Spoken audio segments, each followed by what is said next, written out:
Good people, what's going on? Welcome to Mo's Nose. I I thought I was under the assumption that week 2 in the NFL would stabilize itself. Everything would get back to normal. We'd be back to regularly scheduled programming as usual. That's not how it happened at all. Week 2 was just as, if not crazier, than week 1.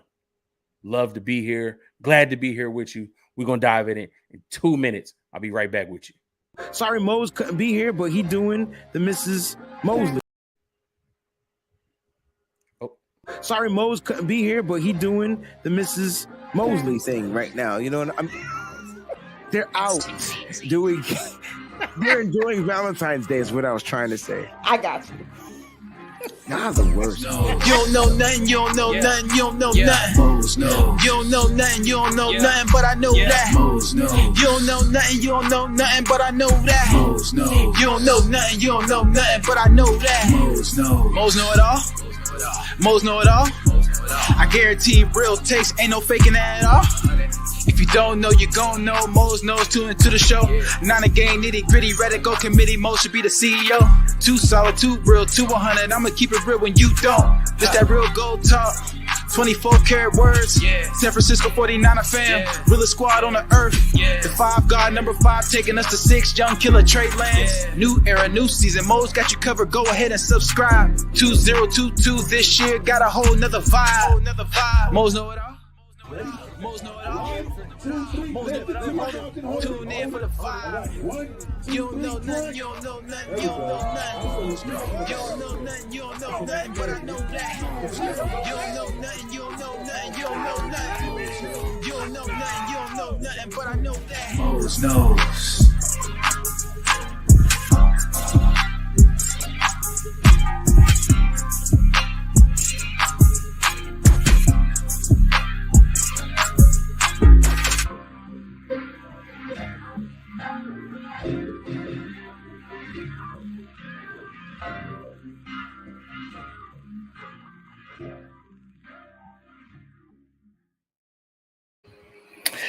Woo.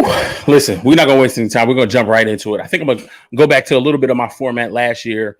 I'm going to hit you with some quick hitters. Some of the touching on some of the games just really, really briefly.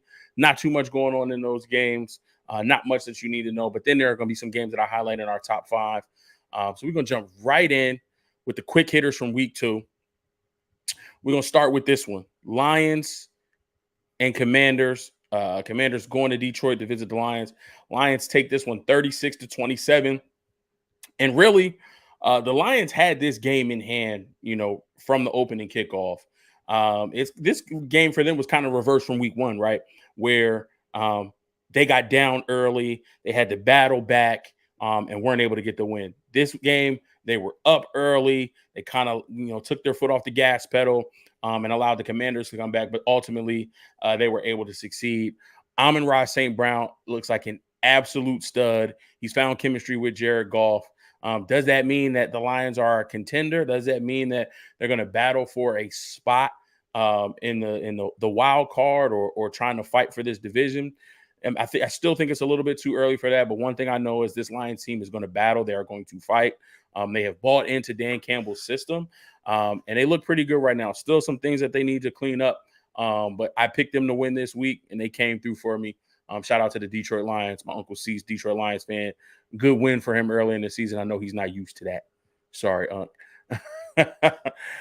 Moving on. I think the biggest thing in this game wasn't the score. I think it was the brawl between Mike Evans, Marshawn Lattimore. Those two guys have a history of going back and forth and battling and beefing. Apparently, Marshawn got in Brady's face. Leonard Fournette trying to calmly resolve that. Marshawn came at him, got back in Brady's face. Mike Evans said, "You're not going to get in my quarterback face. Grandpa, 87 years old, can't have you touching him right now." And then they got into a little scuffle that they did. They got kicked out of the game. I think they're going to get suspended if they haven't been suspended already. Other than that, the Bucks they don't look like the same team. I expected them to be a little bit more explosive. And yeah, this is a division game. The Saints do play them well. But they started off a little sluggish against the Cowboys week 1. They still look like they're a little sluggish, a little rusty. But when you have Tom Brady, when you have such a veteran and intelligent quarterback as he is, you guys are going to be straight. So Bucks win this one. Jameis Winston, a lot of people have been saying it. I said it. He looked lost without Alvin Kamara, a few other weapons. So, Saints got some work to do as well. Nothing special to see in that game. Spent a little bit of time here. Patriots, Steelers. Steelers let me down on this one. I didn't think the Patriots were as good as they were last year, but they were able to come out and get a win. Steelers at home. I thought the defense was going to rise up a little bit more in this game, even without TJ Watt. They weren't able to do enough to keep the Patriots, off the scoreboard, and the Patriots were able to get a dub. Again, nothing really special, in this game and how the game played out. I'm just trying to see if there's anything that I miss. Yeah, to me, nothing really special in this game. It was one of the regular games from week 1. Moving on, Jaguars. Again, another division game. The Jaguars seem to have the Colts number no matter who is at the quarterback position, and they put up a donut. You hear me? The Jags defense came out, played really, really well. Trevor Lawrence played much better than he did week 1. Put up some good numbers. This Jags team just has the Colts number for whatever reason. This is the same Jags team that held the Colts out of the playoffs last year. And, the Colts weren't able to do anything. Now, granted, they were down some weapons, most notably Michael Pittman Jr. He wasn't able to play. But still, you have a running back in Jonathan Taylor, a veteran quarterback in Matt Ryan. Got to be able to do something. And this Jaguars defense said, not today. How many turnovers did they force? I know it was a few. They sacked Matt Ryan 5 times and intercepted him 3 times. Goodness gracious. This Jags defense came to play. And now the Colts are 0-1-1. Not looking good for Frank Reich over there in Indianapolis. Let's move on. Quick hitters. Rams, 31. Falcons, 27. Again, Rams pretty much had this one in the bag early. Kind of took their foot off the gas, allowed the Falcons to come back. This Falcons team is going to fight as well. They are going to battle. They battled week 1. They're battling again week 2. They're just one of those teams that they may not have the horses, meaning, the players, the personnel, to win these type of games, to get them over the hump. They're facing the reigning Super Bowl champions. So they show fight, they show heart. They just didn't have enough late in this game to capitalize. And the Rams did make some mistakes, and like I said, took their foot off the gas to allow them to get back into the game. But Falcons weren't able to pull it off. This one surprised me. I definitely thought the Bengals were going to come out better and more on fire than what they did week 1 and the performance they put out on the board. I thought the Cowboys would come out a little flat. Again, no Dak Prescott, but they showed that they had faith in Cooper Rush. They really didn't change what they do offensively. Now, again, Dak did kind of taper off. That did kind of go flat a little bit, towards the end of that game, allowed the Bengals to come back in, tie it up at 17. But the Cowboys were able to make enough plays to get their team to 1-1. The Bengals are now 0-2. That's a tough way to start for a team that is the defending AFC champions. Almost had an opportunity to win the Super Bowl. You don't want to start 0-2 because then you have the narrative of Super Bowl hangover, starting to creep in. So the Bengals need to right the ship and right it quickly. Denver Broncos, 16 over the Houston Texans, who scored 9. Again, nothing special about this game. Some injuries to the Broncos. I know Jerry Jeudy suffered an injury. Their young stud corner, Pat Surtain, second. He sustained a shoulder injury and he's day to day.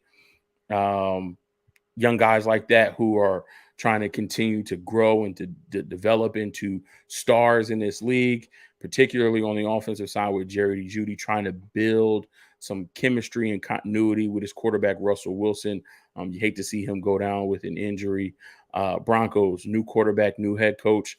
It's going to take time for this team to gel and to find their groove. I'm hoping they don't do it this coming week, because they see my 49ers. I hope they still have the same struggles so that we can be victorious going to the Mile High City. But, I think a lot of people were expecting the Broncos to be this high-flying offense with all the weapons that they already had and the addition of Russell Wilson. But we're seeing it takes time. They have to build this chemistry and continuity, and it hasn't been built yet. So we're still, waiting for that to come. Packers, Bears. The Bears tried to have bulletin board material. They tried to say, Aaron Rodgers disrespected us last year by saying that he owned us. Well, he proved it again that he owned you guys. They weren't able to do anything. Justin Fields, if I'm not mistaken, looked very, very pedestrian in this game. I think he was 7 of 11 for 70 yards. Yeah, 7 of 11 for 70 yards, no touchdown and an interception, and was sacked 3 times. A QBR of 6.7. We're just going to let that marinate. Again, I understand he's got a new coordinator, new head coach. He's trying to figure it out. But all the hype that they tried to put around their week 1 win, all the hype that they tried to put around, Aaron Rodgers saying that he owned them, I don't think that helped one bit. That didn't help at all. Didn't help at all. So, moving on. Buffalo Bills. I want to temper my expectations of this team just a little bit. Just a little bit. Obviously, they're one of the top contending teams in the AFC. They're one of the top contending teams in the NFL. And they're likely going to make the playoffs and going to make a deep run in the playoffs. The way this team is playing now, though, like the onslaught that they put on the defending Super Bowl champions in week 1, and then to follow that up with the offense and defensive performance that they put on the Titans on Monday night in their home opener, this team is absolutely steamrolling folks. Now we have to figure out, when will they plateau? When will they hit, that stride where, maybe the season is taking toll. Maybe, their bodies are breaking down just a little bit, wearing down. Maybe they overlook an opponent and they lose a game that they shouldn't. I think they had one of those last year against the Jaguars. Josh Allen versus Josh Allen, if everybody remembers that, and how many sacks he had that game, and how he was able to keep the pass rusher Josh Allen was able to keep quarterback Josh Allen contained. So let's see if they have, a brain fart like that this season. If they lose any of these games that they're not supposed to lose, if they lose against teams like the Chiefs, the Chargers, I have to take a look at their schedule. Actually, let me pull that up real quick. Let me go Buffalo. Let me look at their schedule. All right, so they got Baltimore, they got Kansas City. They have yikes after that. I mean, Green Bay maybe, but I don't think offensively Green Bay has anything. They see the Jets twice, the Patriots twice, Minnesota. That'd be a high scoring game. Minnesota's defense isn't going to do anything. Cleveland, Detroit, Miami, Chicago, Cincinnati, maybe Cincinnati. I don't know. Their schedule looks pretty good. Their next 4 games are at Miami, at Baltimore, home versus Pittsburgh, and at Kansas City. So, yeah, if they lose to Baltimore, a slugfest. If they lose to Kansas City, slugfest, back and forth, lose by 3 points. Okay. as long as they don't lose to the Jets, as long as they don't lose to Detroit, Chicago, as long as they're not losing those games, then, this team is primed for a really, really deep run in the playoffs. And I'm just excited to see how they continue to play and mature throughout the season. This one hurts. No pun intended. It doesn't hurt because I was right. I mean, I live in the area. I live in the East Coast. I work in Philly, so I'm in Philly at least 3 days a week. Knowing what I know of this team, the pieces that they added in the draft and free agency, who was already in the building, the kind of camaraderie that I saw was being built by this team, the belief in Coach Nick Sirianni, and seeing this team in person last year, week 2, 49ers versus Eagles, seeing this team in person. I just had a feeling this Eagles team this year was different. And yes, it's only 2 games in. So again, I'm tempering my expectations on a lot of these things. But this Philadelphia Eagles team is absolutely legit. They're able to run the ball. Now with the addition of A.J. Brown, they get past the ball because teams are focusing on A.J. That's leaving Goddard open. That's leaving Devontae Smith open. They can really utilize the speed of Quez Watkins in the slot. He had a deep touchdown in this game. The defense, I mean, I love Justin Jefferson as much as the next guy. I think he is one of the really, really bright young talents in the NFL. I think he's going to have a very, very long and sustainable career. He's one of the best in the league right now. He got 12 targets, only caught 6 of them for 48 yards. Darius Slay had this man on lock. I think he had 2 picks in that game. I was bouncing back and forth between both of the Monday night games, but Darius Slay, veteran cornerback in this league. And it's always about matchups in this league. That's one thing I love about football. Yes, Justin Jefferson will probably beat 95% of the corners in this league. But there are some who are just a really, really good matchup for him. And I think Darius Slay is one of those corners in this league. Has the speed, the agility, the quickness, all of the intangibles that he has, plus his knowledge of the game and how long he's played at such a high level. I think that helped eliminate Justin Jefferson. And once Jefferson got eliminated, the rest of the offense really wasn't able to do anything.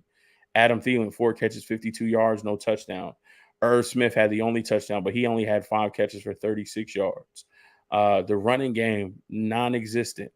They tried to get Jalen Reagor in there and have him do something against his old team. He had 1 carry for 17 yards, but Eagles weren't worried about that. I'm trying to tell people about this Eagles front 7. The addition of Jordan Davis next to Fletcher Cox on that defensive line on the interior is allowing them to stop the run. They held Dalvin Cook to 6 carries for 17 yards. That's 2.8 average, and only his longest run was 6 yards. The Vikings as a team had 11 carries for 62 yards. That's not going to get it done in this league, especially when you're not throwing for 400, 500 yards and your quarterback has 3 interceptions. It's not going to get it done. So this Eagles defense is legit. They are getting Jalen Hurts and this Eagles offense additional opportunities. We know the offensive line is going to block. We know this team is able to run, and Jalen Hurts is maturing and turning into the young dual threat quarterback that we know he can be. But he's showing you that he can stand in the pocket and deliver perfectly accurate passes. And he did it last night. He did it with ease. This Eagles team is legit. I'm upset about it because I'm going to have to hear about it all season. But this team is really good. This team is really good. Not going to spend too much time on this one because I've displayed my anger and my sadness and my hurtfulness about what's transpired in this game. For those that don't know or haven't heard, don't know how you haven't heard it. our young quarterback Trey Lance did suffer a broken ankle, some ligament damage, and a broken fibula. According to medical professionals, it was really, really good news, however, because the break that he had was probably the best possible break. The location of the break and how it broke. It's basically a really, really bad high ankle sprain, is what one doctor framed it as. High ankle sprains keep guys out for weeks at a time. Our rookie running back had sustained a high ankle sprain in this game. Ty Davis Price, he's going to be out 4 to 6 weeks. So if you look at the break with Trey, that's why they called it a season-ending surgery. But then there are some reports that he may be able to return this season. It probably won't be until late. It probably won't be until a playoff push, if any. But I think at that time, for me, if Jimmy Garoppolo is going to be the quarterback for this season, and we do make a playoff push, I wouldn't mess with the continuity at that time. It sucks for Trey Lance because, his year of development is stunted one more year. He doesn't get those live in-game reps that we know he and every young quarterback needs. But ultimately, we were able to play a really, really solid game of football. Our defense played lights out, allowed no points. I know the Seahawks have 7. That's because of a blocked field goal, because of some injuries to our tight ends. George Kittle didn't play. Tyler Kroft got injured in that game. We had Ross Dwelly in on field goal protect. And he let a 6'4" corner who has 4.2 speed come free off the edge untouched, who blocked the kick. They were able to pick it up and return it for a touchdown. But our defense gave up no points. And, I mean, that's something expected going up against a Seahawks team that has no weapons outside of DK Metcalf and Tyler Lockett. So, good win for my squad. That is going to be – is that it? I think 1, 2, 3. Yep, that's the quick hitters for week 2. Now we're going to go into the top 5. Mo's knows top 5 week 2. We do have some comments in here. Some of my favorite people, Mariah, 49er Faithful Lee. Listen, if you're watching this now live, or if you're watching it later and you're a 49er fan and you don't follow 49 Faithful Lee podcast, go over on YouTube, find 49 Faithful Lee podcast, give them a subscription, and watch their content as well. And even if you just like football content, Mariah, Taryn, they know what they're talking about. Give them a follow over there. Come on. What are you doing? Stop playing. 49er Laker for life. What's going on, fam? Glad to see you. Thank you guys so much for stopping in here. Let's go. Let's get into the top 5. We're going to start with the Thursday night matchup, Chiefs versus Chargers. This is a matchup that I hope we see 3 times a year. Obviously, they're going to play each other twice, no matter what. But I would love to see this team play each other in the playoffs. That could be in the divisional round. It could possibly be in a wild card round, because it's possible that 3 teams from this division make it. Now, maybe not, because the Broncos looking sketchy. Raiders are 0-2. They're not starting off right. So maybe there aren't 3 teams. I'm recording, Montana. Go downstairs, honey. Can't get no privacy. She done made me lose my train of thought. Montana, come on. Yeah, Raiders and Broncos look sketchy. So maybe there aren't 3 teams. So maybe it's not, a wild card situation, but it may be. They may see each other in a wild card divisional round. Maybe it sets itself up to where they see each other in the AFC Championship game if one of these teams is able to knock off the Buffalo Bills. But this was an absolutely amazing game. Some back and forth. It looks like the Chargers were going to go down and get a score. And then Justin Herbert throws the pick 6. I don't really think it was his fault. I think his tight end, Gerald Everett, I think he was tired. And if you just watch the play, he was just really, really lazy on how he ran his route, on how he tried to shield off the defender, and then even trying to catch the corner who caught it and returned it for a touchdown. It was just all lazy on his part. I know Herbert wanted to get the ball out quick based on down and distance and where he was. He didn't want to take a sack right there. He thought his man was open. I think it's just a miscommunication, and his receiver just ran a lazy route. But this is the type of game that starts off a week 27-24, no blowout on either side. This could have been won by any game. And even later on in this game, you see a Justin Herbert who apparently had, some fractured ribs, and, you could tell he was hurt. He wasn't able to scramble. He had an opportunity to run and get a first down and get out of bounds, and he just couldn't move. And he threw the ball into the dirt, and it looked like he didn't have any velocity on his throws. And then he comes back the very next play and throws a dart on 3rd and long. I mean, it's one of the most beautiful passes I've ever seen.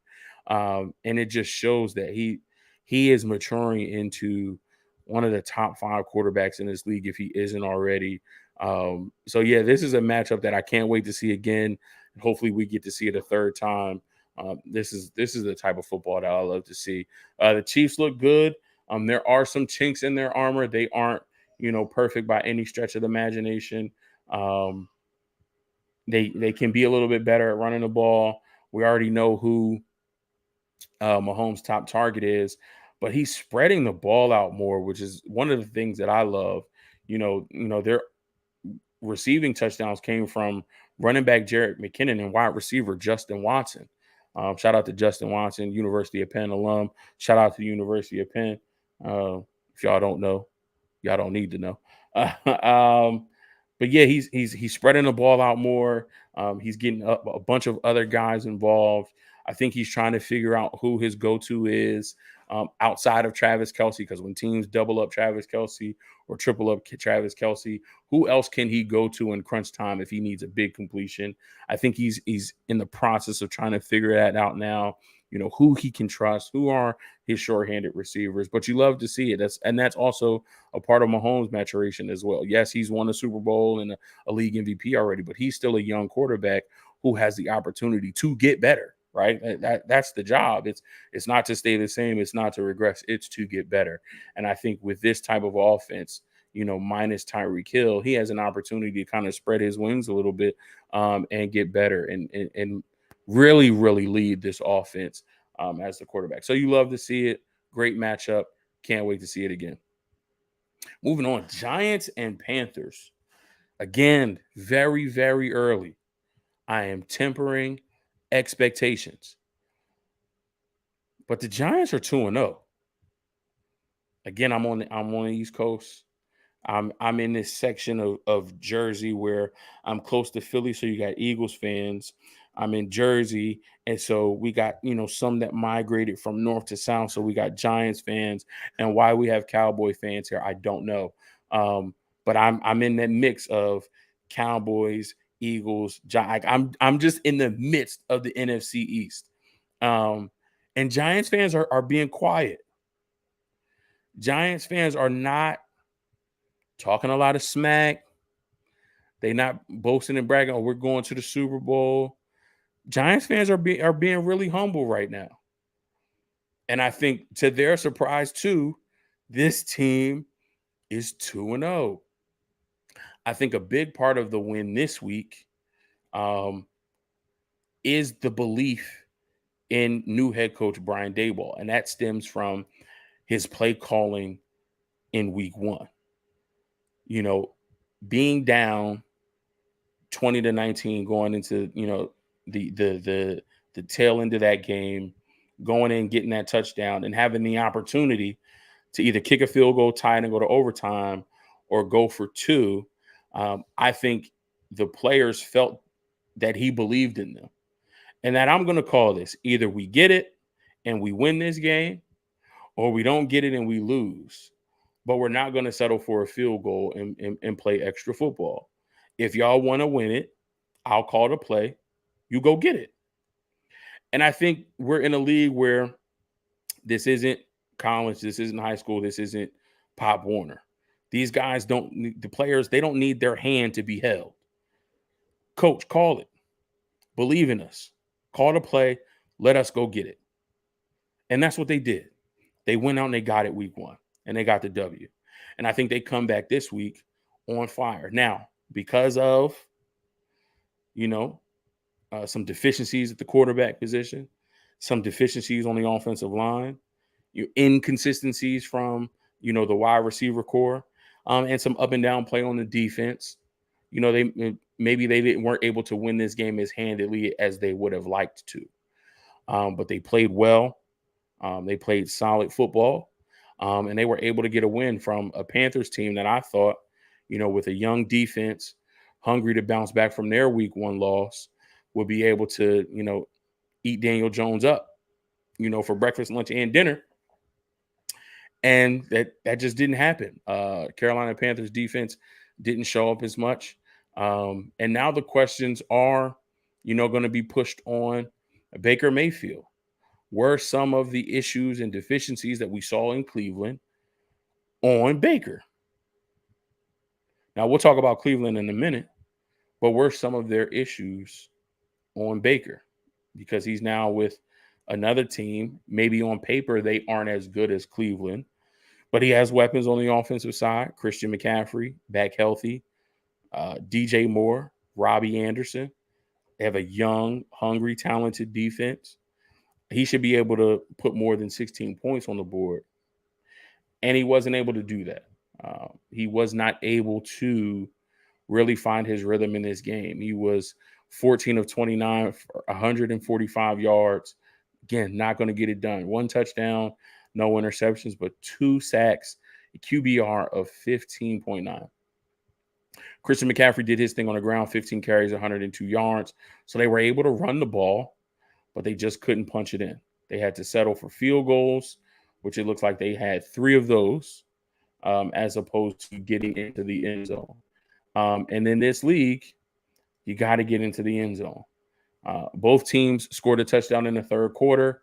At halftime, it was tied 6-6, and the Giants were able to do just that much more to get an extra field goal on the board. But I think this was about what you'd expect from these two teams. Panthers now 0-2. Giants are the surprise of the NFL right now, 2-0. I'm waiting for NFL calibration to happen. Something has to happen to balance this out. And again, it's very early. But again, shout out to the Giants fans. They're being really humble about this right now. And they are 2-0. Looks like the chat is blowing up. Let me just come back here and make sure I don't miss anybody. Woke 49ers recaps. What's going on? Oh, I got fam in the building. He's sending a laugh emojis. I'm trying to figure out what he's laughing at. I know I was just talking about his Chiefs. He always got to chime in when it comes to his Chiefs. But I mean, listen, Kansas City looking good. Again, it's early. We're gonna have to see when they get into the heart of the season if they keep this up. But we'll have to see. Sin, what's going on, sis? Thanks so much for being here.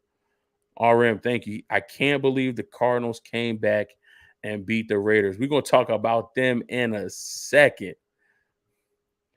He said Wink has the Giants defense. Like, yeah, he does. He really does. Let me just take a look. I still got him up. Let me take a look at their stats real quick. Again, I mean, to hold Baker to 145 yards in the air, they did give up 102 to Christian McCaffrey, but in total, it was only 146 yards rushing. They really didn't allow the receivers to do anything. DJ Moore had 3 for 43, 1 touchdown. Robbie Anderson had 3 for 32. And then if you look at the turnovers, Robbie Anderson, fumble. Chuba Hubbard, fumble. Baker Mayfield, fumble, but they were able to recover it. For some reason, I hate ESPN. They don't show the interceptions, but Baker didn't have any interceptions, so we're all good there. But yeah, he has this defense, and they have some young talent. Leonard Williams, we know, really good player. Julian Love stepping it up. Xavier McKinney, Dexter Lawrence, Adoree Jackson on the outside. They have some really, really good players. He's got these young guys playing good defense. Absolutely. Wolf says, I'm from Jersey. They can be a pain. Yeah, Eagles fans, pain. Cowboys fans, pain. I haven't had any issues with Giants fans. I'll be honest. No issues with Giants fan. Jerome Davis, thank you so much for tuning in. What's poppin', Moles? Let's handle business next. The Munch Broncos. Yeah, man, we got to get busy on the Broncos. So we got to do better in the second half. For ahead, put teams away like we used to. Yeah, that's one of the things that, especially me as a fan when I'm watching a game, I don't get antsy, but I don't get comfortable until we have a lead. And it has to be, at least for me, a two-score lead. We got to be up 10, 13, 14, something like that. And we have to show that, one, we can hold that lead. And I don't even like bend but don't break. I don't like seeing a team go on long drives, getting inside our 40, our 30, being able to kick field goals. I want to put teams away, especially in the second half. If we've been controlling the game for first quarter, second quarter, third quarter, we got to be able to control the entire game. I know it's the NFL. I know we're going up against top tier talent every week, but we got to be able to put games away, so the same way we did against, the Seahawks, even after we gave up the blocked field goal for a touchdown, we didn't allow them, to get anything else the rest of that game. We got to do that. Raiders had one job. They did. And they had the Cardinals looking bad, looking real bad. They had one job, and they couldn't get it done. We still in the top 5. Let's talk about it. Raiders, Cardinals. The score was 20-0 at halftime. After the third quarter, it was 23-7. And then the Raiders give up 16 points in the fourth quarter. 16. To a team that wasn't able to move the ball.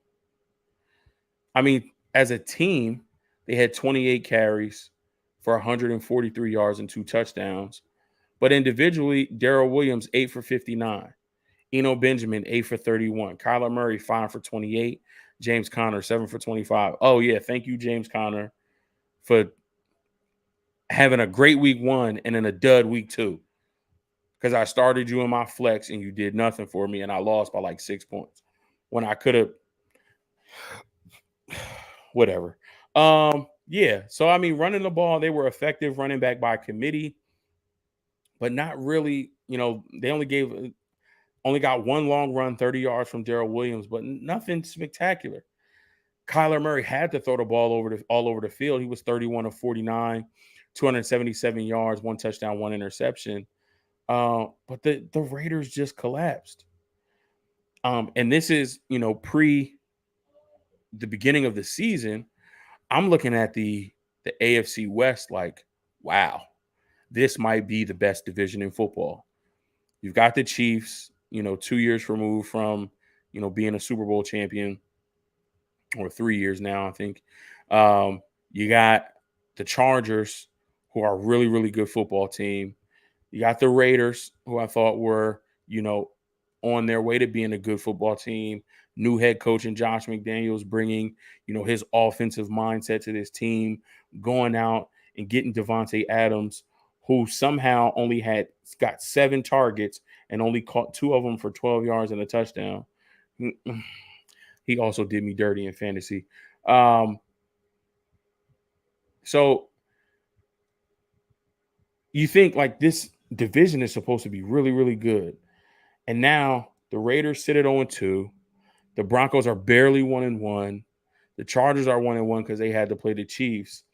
And the Chiefs look solid, but again, there are some chinks in that armor. So maybe this division isn't as strong as we thought. And for the Raiders to blow a 20-point lead at one point, that's inexcusable. Inexcusable. Sure-handed Hunter Renfrow with the fumble in overtime, picked up by Byron Murphy, returned for a touchdown. I will say this. I think the Raiders are a better team. And I think in the same way as a lot of these other teams with new head coaches, there's going to be some time it takes for them to gel and kind of figure out everyone's role. And for Derek Carr and his other offensive weapons to really get a grasp of what he's trying to do offensively. I think the defense needs to step up a little bit more.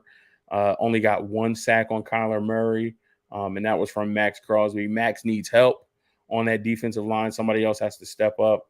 They went out and got Chandler Jones. I know he's really, really good at sacking the quarterback. I thought he was going to be a little bit better, especially providing his new team with a lot of the scheme and terminology and things from his old team because he used to be on the Cardinals. So they got to get Max Crosby a little bit of help on the defense. They got to figure out a way to force more turnovers, and they got to figure out a way to close. They got to start fast, and they got to close. So again, the book is not closed on the Raiders just yet.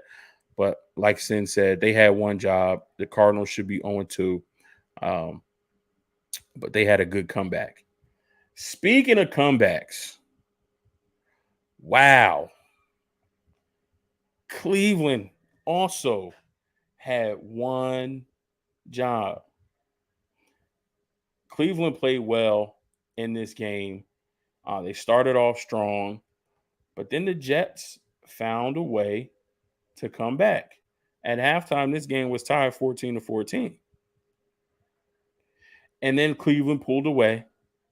They pulled away, putting up 16 in the second half. But the Jets able to score 2 touchdowns in the final, 2 or 3 minutes of this game?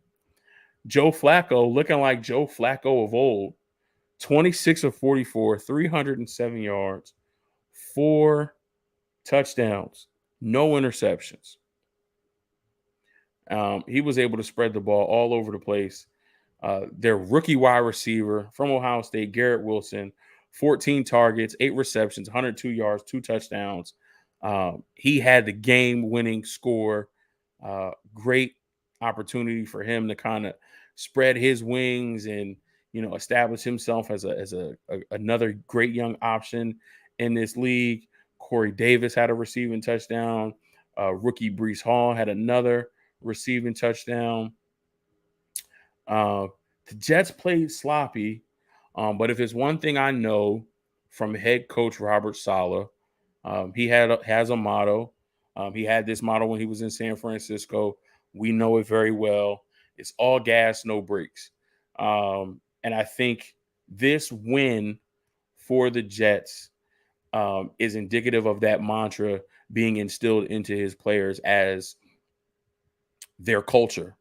All gas, no brakes. No matter what it looks like, we are going to go all out for 60 minutes. And for the Jets to score a touchdown, get an onside kick, score another touchdown, is absolutely amazing. Even Nick Chubb himself said, he made a big mistake in this game. He had an opportunity. He bounced a run to the outside. He had an opportunity to get down, inbounds, allow his team to run clock. But he put it in the end zone. He put it in the end zone and, scored and, left the door open for the Jets to possess the ball again. And he said it himself, that was a mistake. I mean, he had a very decent game, 17 carries, 87 yards, 3 touchdowns.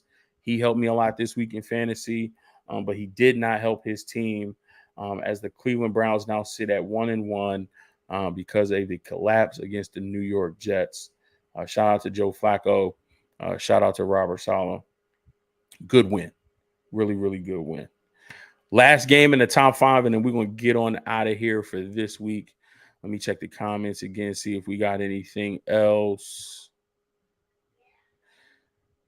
Jerome says, Mose, how you feeling about the O-line?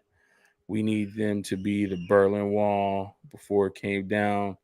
It definitely helped the Feed Me crew, a.k.a. running backs. I thought the offensive line did amazing. There were some times where their youth and their inexperience showed, especially against, veteran defensive tackles. Al Woods, there were some instances where he was able to get a really, really good push off the line. But ultimately, that offensive line played a really, really clean game. Talking about the 49ers here, especially on the interior, outside of the Jake Brendel butt fumble. I thought our young guards, Aaron Banks, Spencer Burford, I thought they played really well. We already know what Trent's going to do. And magically, Mike McGlinchey looked really, really good, especially after his homeboy came in the game. All right, Woke Niner recaps. It might just be all about the Chiefs and Chargers. We'll have to see it. In the West, I think so. In the West, I think it will be about the Chiefs and Chargers. I thought the Broncos are going to be better. I thought the Raiders are going to be better. Again, it's still early, so both of those teams could turn it around and go on a run. And now that division is really wide open. But yeah, I think ultimately it will come down to the Chiefs and the Chargers battling for that division crown. Jerome says them Dolphins looking real Ninerish. Listen, I don't know about that. Because the Dolphins are throwing a rock. We'll talk about that in a minute. How Sin says, how rare is it for a team to recover their own onside? It's very rare. Teams always try it because they have to. They're in a spot where if they don't try it, then the game's over. So they have to try it and see what happens. I would have to look up the numbers, but I guarantee that teams recovering onside kick is probably less than 5%. Less than 5% of the time. And 5% might be generous. Say. Might be generous. 916_49er. What's going on, brother? Glad you can make it. Got a comment from Pillow Crafter. He says, hello, Pillow Crafter. Welcome to Mo's Nose. Appreciate you. He says, how do you feel about the Broncos so far? We're just talking about that a little bit. I'm a little disappointed in the Broncos so far. But I also too understand that I have a brand new head coach. I have a brand new quarterback. So there is time that is needed to gel, to figure out everyone's roles, to build chemistry, build camaraderie, and ultimately build trust. I think a lot of people don't understand that in football and in sports, it's about building trust. Even when I play flag football, like if somebody's not showing up to the games every week and they're inconsistent when they do show up to play, our quarterback isn't going to trust them if we need, a game scoring touchdown. He's going to go to the guy who he knows if I throw this up, he's going to catch it. I know that when I need a big play, if we got to get a first down, I'm going to this guy because I have experience with him in previous situations where he came through. So a lot of it in football, basketball, it's about trust. So this team is still figuring that out. That doesn't happen overnight. That doesn't happen in the first 2 weeks of the season. So this team is still building trust. Unfortunately, if they're not able to get off to a really, really good start and you're still trying to build trust, well, they got to go up against the Chargers. They got to go up against the Chiefs. They got to go up against the Raiders, who are a really good team. And this Broncos team struggled on the road in Seattle against an inferior opponent, and they struggled at home against the Houston Texans.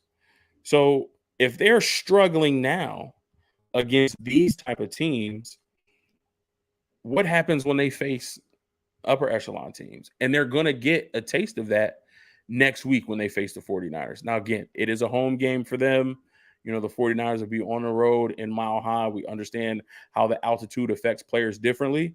But this game for the Broncos is not going to be as easy as playing the Seahawks and the Texans. And those games look difficult for them. So this is going to be a much more difficult game than even those first two. So we're going to have to see how the Broncos respond, especially if Jerry Jeudy's not able to go, if Pat Surtain's not able to go. So I am a little bit disappointed in the Broncos right now. But I also understand that it is going to take time, and at least they're sitting at 1-1 and not 0-2. Fan back in the building. Terrence, what's going on with you? Panama Queen, thank you so much for tuning in. She says, Lil Russie didn't look good against the Texans. I love when people call him Lil Russie. Terrence, don't do this right now, bro. Don't do this right now. I spent all Sunday and all Monday talking about this. Did the 49ers get better with the loss of Trey and Jimmy G return? My honest answer is no. We did not get better. And I'll say we didn't get better because, and again, people can take this how they want. But for me, this is not hate against Jimmy Garoppolo. But I know it. You know it. The faithful know it. And guess who else knows it? Other teams around the NFL. They know Jimmy Garoppolo's limitations. I think what was striking to me is that when Jimmy Garoppolo came in the game, he was doing all the stuff that we thought or know that he can't do. Throwing the ball deep. Even though it was inaccurate, he was still throwing it deep. Throwing the ball outside the numbers. We thought Jimmy G is a 5 to 15-yard passer up the seams in the middle of the field. Now, maybe his shoulder injury was really hampering the way he's able to throw the ball. And now he's had surgery. He's had time to rest up and heal up. And now he's feeling really, really good. Great. If you're able to do those things consistently and work on the accuracy and the timing and anticipation, great. But if you're not able to do those things consistently, even in this game, again, you can say it was rust. He hasn't practiced with this team. He hasn't practiced with the starters. He didn't think he was going to be here. He got thrown into the situation because of an injury. He's been on this team. He knows the system. He knows the scheme. He's been here. He's a veteran in this league. He was a backup for Tom Brady, and he's won Super Bowls, and he started in another Super Bowl. To me, there are no excuses. And even some of the deep passes that he was throwing in that game were inaccurate. As many excuses as you want. He was rusty. He never practiced with this team. It was raining in Santa Clara. It never rains in Santa Clara. I don't want to hear excuses. So I need him to be aware of who he is as a quarterback, what his limitations are, and try to work on those and become better at those. And if he is healthy and you can throw outside the numbers and you can push the ball deep, listen, even if you just the threat of it, send Danny Gray on a go route in the slot and just throw it deep. Just the threat to back the defense up so they don't put 8 in the box to stop our run and to force you to beat us in the pass, then we got something. But if he returns to the same Jimmy G who can't push the ball down the field, who can't throw outside of the numbers, and teams are going to stack the box to stop our run and force him to beat us, then no, we haven't gotten better. We're the same team that has a lot of talent and a pretty good play caller in Kyle Shanahan who can win games off of play calling and play design and scheme alone to make 1 or 2 plays a game to catch a defense off guard that ultimately help us win. And then we get to the playoffs, we get to the NFC Championship game, we get to the Super Bowl, and we can't close it out. And that's been my thing. As of right now, and here's what I don't understand about the 49er fans that hate on Trey Lance or don't want Trey Lance to play because he's unproven. Key word they use is he's unproven. We haven't seen it from him. Well, guess what? I haven't seen a Jimmy Garoppolo that's able to carry a team and put the team on his back. On Nitty Gritty Niners with Breezy, he said in 2019 in the playoff run, how did we get to the Super Bowl? What did Kyle Shanahan do? Kyle Shanahan took the ball out of Jimmy's hands. We saw it in the Minnesota game, and we saw it even further in the Green Bay game where he only threw the ball 5 times. So your quarterback, your head coach and play caller has literally had to take the ball out of your hands. Which is why I'm so flabbergasted in that Super Bowl against the Chiefs that we should have won, Terrence, and you know that, but y'all won. I'm not going to harp on that. That he took the ball out of the running back's hands, stopped giving the ball to Debo. When he ran the ball on 1st and 10 and got 5 yards, why he didn't run it again? You know, Terrence, Tyrann Mathieu, Chris Jones, Frank Clark, the linebacker, Anthony Hitt, all of them said, yo, we were so happy they decided not to run the ball. We could not stop their run. When they decided not to run the ball and they threw the ball, we was like, oh, we won this game. The players said that after the Super Bowl, that they breathed a sigh of relief that we stopped running the ball because they knew they couldn't stop our run. So why in the Super Bowl is Kyle overthinking it, taking the ball out of the running back's hands and putting it in Jimmy's hands? He overthrows Emmanuel Sanders. We can't score. So again, this is not hate on Jimmy Garoppolo, but in the same way that the Trey Lance haters say he's unproven, to me, so is Jimmy G. He hasn't proven that he can take a team, put the team on his back, and he win the game. Not the defense, not the running game, not a bubble screen to Deebo Samuel that he takes 80 yards. No, can you win the game? If it's the fourth quarter, 2 minutes left, we're on the 20-yard line, and we need an 80-yard drive, can you dot us up the field? The same way Josh Allen and Patrick Mahomes and last year's AFC divisional round went back and forth, toe-to-toe, especially in that fourth quarter. Mahomes throws a touchdown. Josh Allen leads his team. He throws a touchdown. Mahomes comes back, throws a touchdown. Josh Allen leads his team back down the field, throws a touchdown. That back and forth, if Jimmy can't do that, then no, we haven't gotten better. Because that might be what it takes. Especially on our side, we got to see Aaron Rodgers.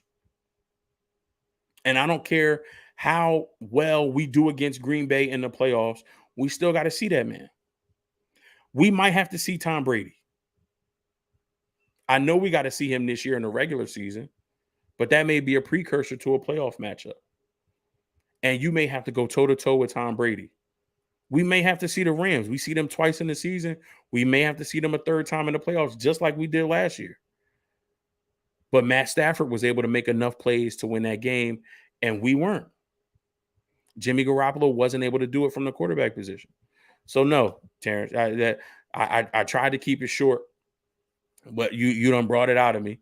I don't think we're a better team with Jimmy Garoppolo. I think our season isn't lost because we don't have to go to Nate Sudfeld or Brock Purdy. And you can give John and Kyle kudos for having a hindsight that if Trey does go down, our season is lost. We have a roster that can win right now. And that's what was said. George Kittle said it best. You know, when we re-signed Jimmy G, George Kittle said, listen, all the work that we put in, putting our bodies on the line in training camp and the preseason, we've already got guys who've gotten injured and have been lost for the season because they got injured in training. All the stuff that we do to get ready for the season, it's not all lost if something happens to Trey. It's just unfortunate that it happened this early. So, no, Terrence, I do not think we got better. I think we're the same 49er team that can contend. And we're as good as we can go as far and are as good as our quarterback can take us. Which, again, to me, he hasn't proven that he's able to do much with that. Last game in the top 5 and last game of week 2. Dolphins, Ravens. What an absolutely crazy game. Halftime, the score was 28-7.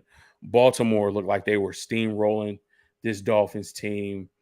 At the end of 3, the score was 35-14. 21-point lead going into the 4th. And the Dolphins just didn't give up. One of the things that I'm seeing in the NFL this year through the first 2 weeks, especially teams with young or first-time head coaches, players are buying into these systems and they're doing it early. And I love Mike McDaniel. He comes from the 49ers. He's under that Kyle Shanahan tree. My cousin Sid, shout out to Sid. He sent me a text message after the 49ers won on Sunday, and he said, "I'm gonna let you in on a little secret." He says Mike McDaniel was the actual genius for the 49ers. Kyle Shanahan is just really good at identifying talent personnel wise, not player wise, personnel wise within his organization. That's why he has guys like Adam Peters. That's why he had guys like the general manager for the Vikings. What's his name? Kwame Akufu-Mensah or Kofi Akufu-Mensah, something like that. He was with our organization. That's why he had the LaFleurs. That's why he had Mike McDaniel. That's why he had Robert Saleh. That's why he has DeMeco Ryans, who I believe the 49ers are going to be a top 3 defense and not 3 or 2. DeMeco Ryans might be a head coach somewhere next year. Kyle is great at identifying coaching talent for his teams. He's great at identifying coaches who understand the game, who think outside the box, who think a little bit differently, and who can take his ideas, turn them into concepts, and really push it forward to the individualized position groups. And yeah, he may be a great play caller, play designer, but I think a lot of that was with the input of Mike McDaniel. And you kind of see some of that where early in this game, it wasn't clicking. But one thing that I can already see from Mike McDaniel, as opposed to Kyle Shanahan, is Mike McDaniel is not afraid to take risks. Mike McDaniel does not take his foot off the gas. He may have to weave through traffic. He may have to slow down just a little bit just to figure out, how to get through, this traffic. I got to swerve through a couple of cars. But once he finds his open lane, it's all go from there. And I think he found his open lane in that fourth quarter, because in the fourth quarter, it was a track meet. Dolphins are able to put up 28 in the fourth and win this game.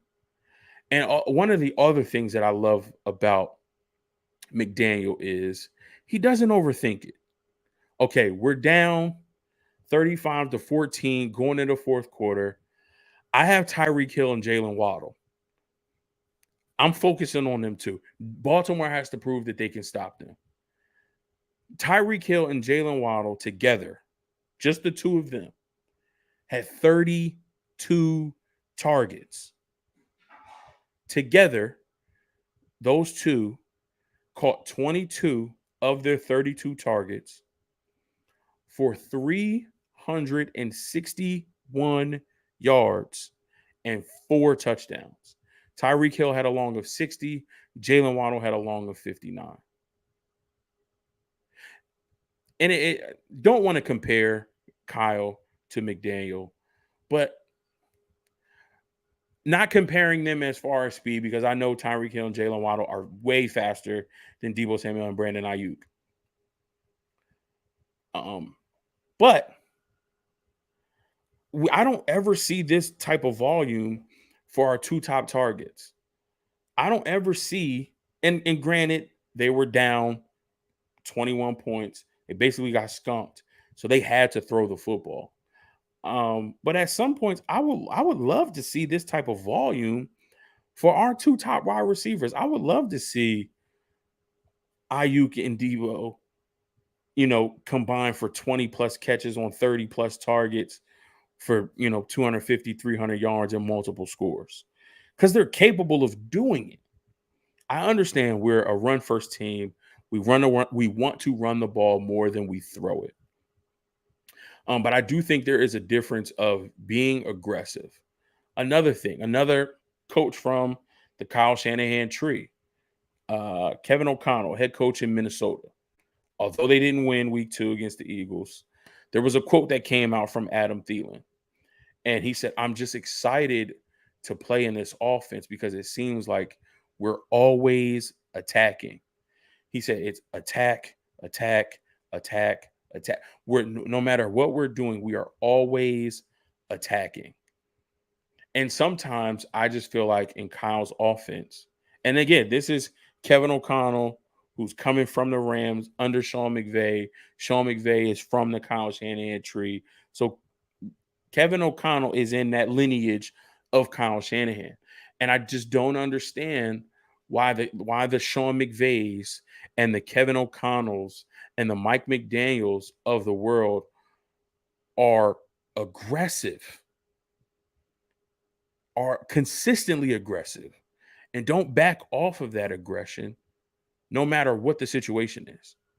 But it seems like there are some times where Kyle just takes his foot off the gas and he's not aggressive. But I think that aggressiveness is what allowed the Dolphins to actually come back in this game. Tua is 36 of 50, 469 yards, 6 touchdowns. He did throw 2 interceptions. He only got sacked once, but he had a 90 QBR and a quarterback rating of 124.1. I think Mike McDaniel is the perfect coach for somebody like Tua. And I think a lot of people who had a lot of negative stuff to say about Tua at the end of this season, that's going to be turned around with how he's able to develop and mature under Mike McDaniel. So I'm excited for Tua. I'm excited for this Dolphins team, and I'm really excited for Mikey Mack because he's got this Dolphins team humming. They're buying in. They're believing in his system. And I think he's going to be able to do some really, really good things. Now, he's probably going to have some issues when he comes up against those Buffalo Bills.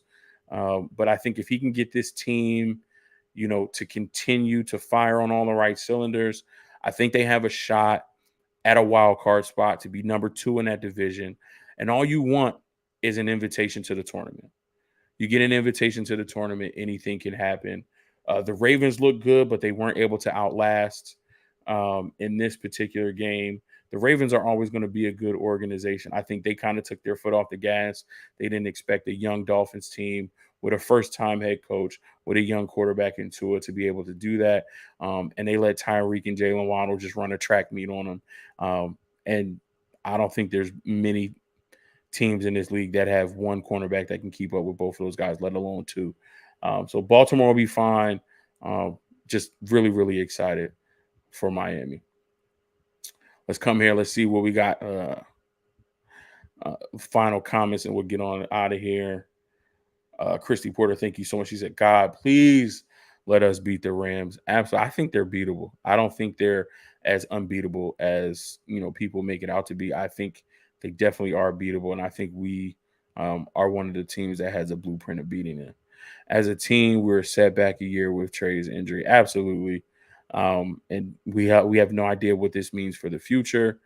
So yeah, Mike McDaniel out here out coaching Kyle. I do not disagree with that take. I do not disagree with that at all.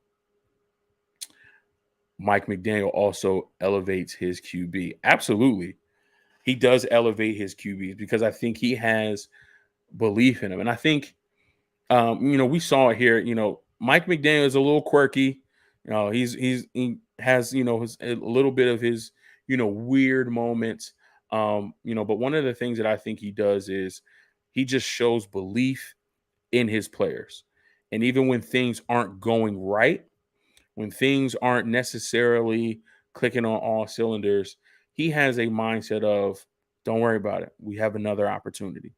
And that showed in this game because it took until the fourth quarter for this team to really explode and show what they can do offensively. And I think Mikey went in his bag of tricks and was like, all right, it's the fourth quarter. We down 3 touchdowns. We don't got nothing to lose. Let's try it.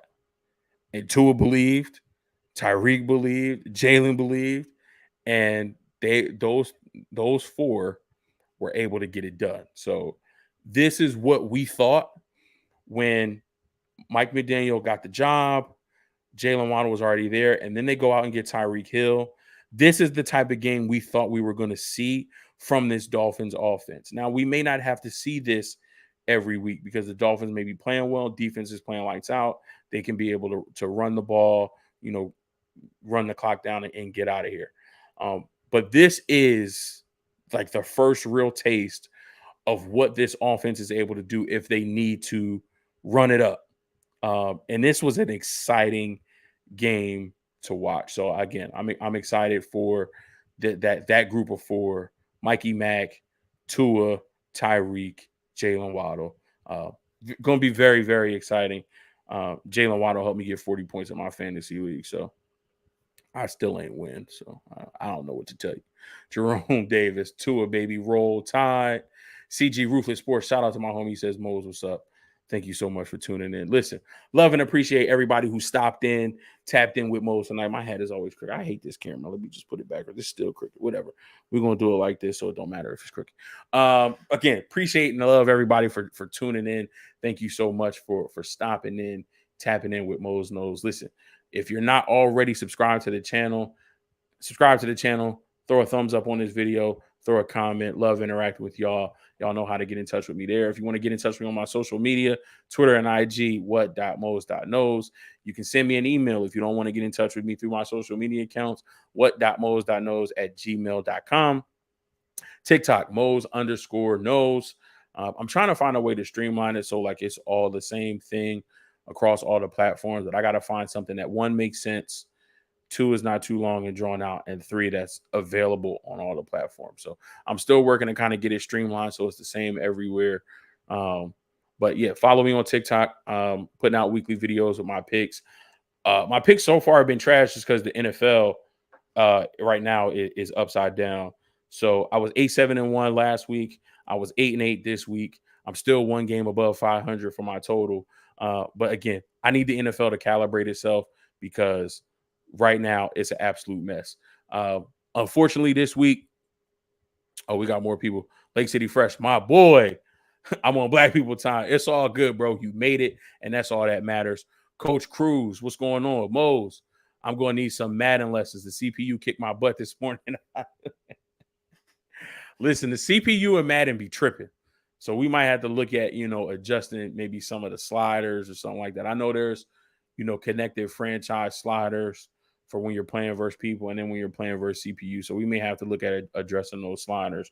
But yeah, the CPU be tripping sometimes. Like it don't make no sense. Like it makes like 67 overalls look like 90 overalls. It's absolutely ridiculous, Coach Cruz. So we'll have to talk about some of those sliders. But yeah, so I need the NFL to calibrate itself. So I'm picking good. It's just the teams don't understand that I'm picking good and they letting me down. Unfortunately, this week, I don't have a challenge for y'all. I think my son is done for the challenges a little bit right now. It was an absolutely amazing time last week. Shout out for everybody that tuned into that, reposted, shared it. I hope y'all had some good laughs. If you know somebody that's down and they need a quick laugh, send that to them, brighten up their day. If y'all know of any other challenges that y'all want me and my son to do, listen, send it to me share it on TikTok, share it on social media. If you need to send it to me, via my email, however you need to get it to me. If there's any other challenges that you guys think of, I'm going to look for some other stuff to do. I think it was a fun thing to add to, the end of this video, these segments. So anything that you guys know of, think of that, you want to, send my way for me and my son to do. Do the jelly bean one. Is that the one where like it's either a real flavor or it's like boogers or like rotten eggs or something like that? If that's that challenge, I might do that one. That one is fun. You either get the bean looks the same and it's either one of two flavors. It's either a good flavor or a not good flavor. All right, that might be one I have to look into. And then, at the end of one of these What We Know segments, me and my son come in here and do another challenge. I feel like that was something that y'all liked. And that's my road dog. That's my homie. I know we love doing that. So if we can, add another, 5 or 10 minutes at the end of the show and do a fun challenge for y'all, we'll definitely do that. I've been on here longer than I wanted to be. I'm about like 17 minutes over. I usually want to give y'all an hour on this, but y'all came through in the comment section. Y'all came through with the questions, the comments. I love interacting with you. I love and appreciate every single one of you more than you know. I love doing this already, but you guys take it to that next level. So again, love and appreciate you all. I will be back Thursday. We will preview week 3. We'll go over some fantasy information, see who dominated week 2, see who we want to start and sit week 3. So be on the lookout for that. That'll be Thursday at 7 before the Thursday night matchup. And then, as always, you can catch me over on Nitty Gritty Niners this week as well. Love and appreciate y'all, and I'll catch y'all next week. Peace.